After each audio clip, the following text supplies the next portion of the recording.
Je m'appelle Amou Bouakaz. Je suis aveugle de naissance. Mais en 2024, même moi, j'en ai pris plein la vue.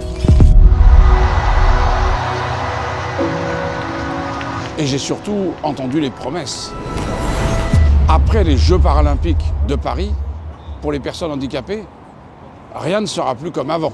Now it's time for society to make a difference. L'euphorie passée, il est permis de s'interroger. Quel héritage? Qu'est-ce qui reste quand le rideau tombe?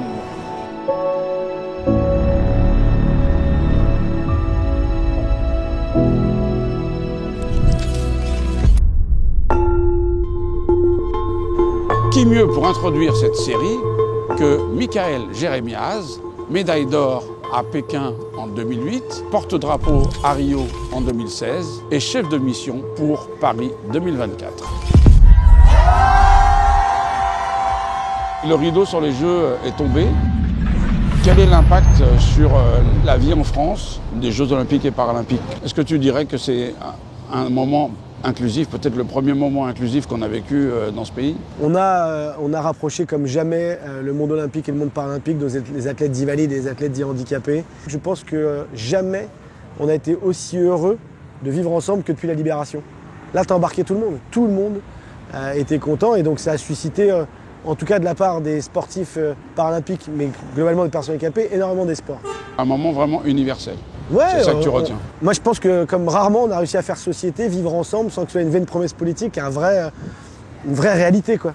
T'as des gens qui ont regardé des épreuves paralympiques, jusqu'à 7 millions de personnes, pour regarder un match de badminton de gens de petite taille, pour regarder du tennis fauteuil, pour regarder du sprint non-voyant. Quand tu vois, t'es là, tu dis, en fait, les gens avaient envie, ont envie de vivre les jeux, de partager les émotions que le sport procure. Le sport, pour moi, est un outil politique et social extrêmement puissant. C'est un accélérateur d'accès aux droits des personnes handicapées, vraiment, moi j'en suis convaincu. Et donc voilà, donc ça a été les plus grands Jeux paralympiques de l'histoire. Est-ce que vous êtes là? Comment est-ce que tu vis l'après-jeu? On a ouvert les chakras.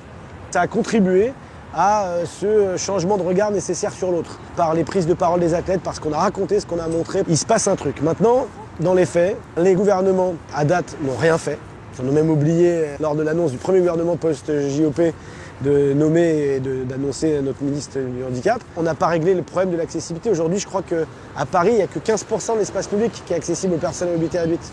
15%. Mais il ne faut pas attendre toujours du législateur. Pour moi, le combat, là, l'urgence absolue, c'est à chaque individu. Tu vois, là, on est sur les Champs-Élysées.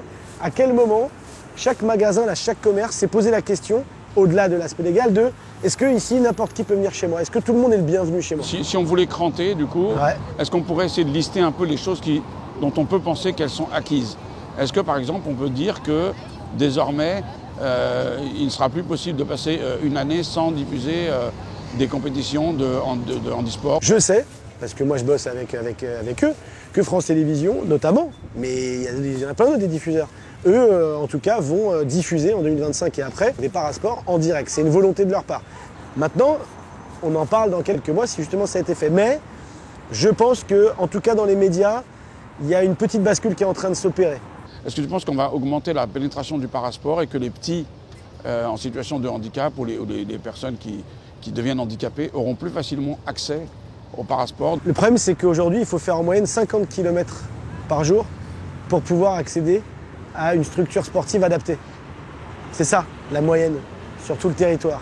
Donc même si on a ouvert le chakra de toutes ces familles et de ces enfants qui ont vu des rôles modèles et qui ont envie d'y aller, si l'État n'investit pas pour justement développer la pratique du sport pour tous un peu partout dans les clubs, les associations sportives, et ben en fait ça ne se transformera pas. Ce qui domine chez toi, c'est l'enthousiasme et le plaisir d'avoir fait ça ou la frustration de voir que ça n'embraye pas? Bah, ça restera des souvenirs inoubliables et gravés à jamais dans ma mémoire et dans mon cœur.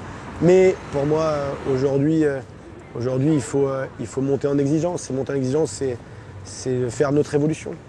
Nous, on n'a jamais fait notre révolution. Toutes les minorités avant nous ont fait leur révolution. Tu as 12 millions de personnes handicapées, tu en as quasiment autant d'aidants. Et si tu rajoutes à ça les aimants, là, on est la plus grosse minorité de France, mais de loin. Donc à un moment, bah, t'y vas, quoi.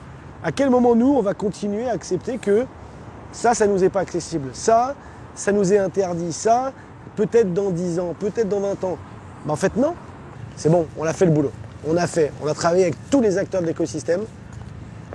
Vous n'y arrivez pas, ben maintenant on va vous l'imposer. Imposer l'égalité des droits et des chances. C'est ce que propose Michaël Jérémiaz. Mais qu'en pensent d'autres héros qui ont fait Paris 2024 ? C'est ce que vous découvrirez dans les prochains épisodes de la série Quand le rideau tombe.